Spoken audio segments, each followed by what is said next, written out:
Hello everyone, welcome to the morning call. I'm Hanan Fejani, broadcasting live from Congo.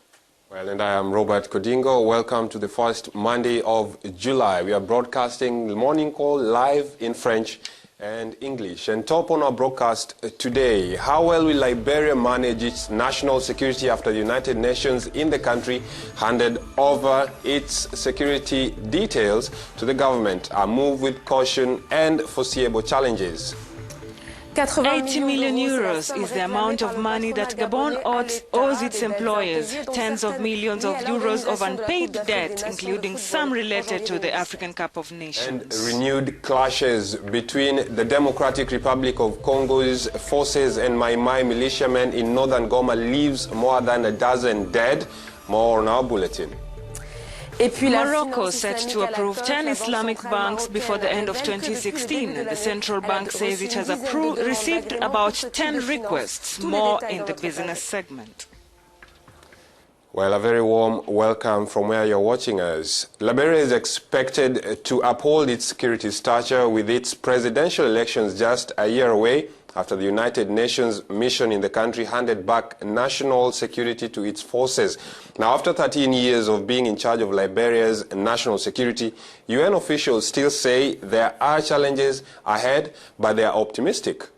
The conflict led to the death of about 250,000 people and forced thousands of residents to flee. The Liberian forces faces several challenges. According to a UN report, Liberia's armed forces stand at 2,050 personnel, along with 5,170 police as of mid-February. While the mission has an annual budget of 310 million euros, the national security budget is only about 80 million euros, less than a quarter of the mission's budget. The Chief of Public Information of United Nations mission in Liberia. He is in Monrovia. Now, Mr. Russell, why is the mission withdrawing right now when the elections are just a year away? Just to clarify, the June 30th was a deadline set by the Security Council for Liberia to assume full responsibility for its security. UNMIL will still be here, and it will maintain a residual force. We still have 1,240 military and 606 police personnel here. You can think of them as an insurance policy, if you will. But UNMIL is no longer doing any of the day-to-day security responsibilities. The last 10 responsibilities were handed over, most of them in recent months, but over the past year. For instance, in April, Liberia security institutions took on the important responsibilities of executive protection, as well as the disposal of unexploded ordnance. I would add, we still find about 60 examples a year across the country, and they've performed those duties in an exemplary fashion.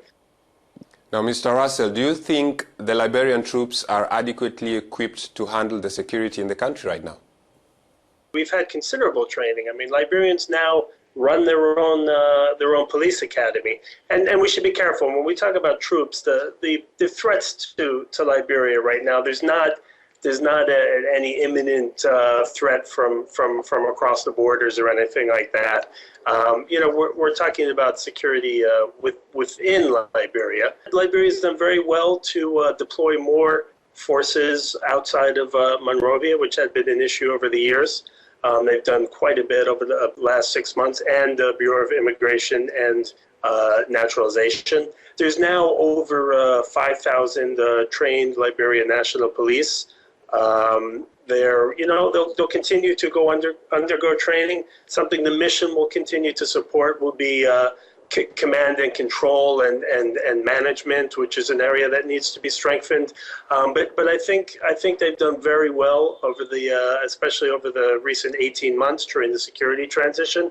And it's time for Liberians to take responsibility. It doesn't mean that we're cutting and running. We're still going to be here to help. Now, there's a team of 1,200 troops that are still said to be the support team. Is there a deadline for that residual team in Liberia? Basically, the situation is the Security Council has given itself until December 15th of this year to decide the future of the mission UNMIL, whether that's a withdrawal, continuing to have UNMIL here with possibly a reconfiguration, new mandate, or a new mission. That's still to be determined. But Security Council is looking at the security situation here in Liberia and the region very carefully. They'll be sending a strategic assessment mission to Liberia in late August, early September to inform their decision. That was Mr. Russell Giki in Monrovia.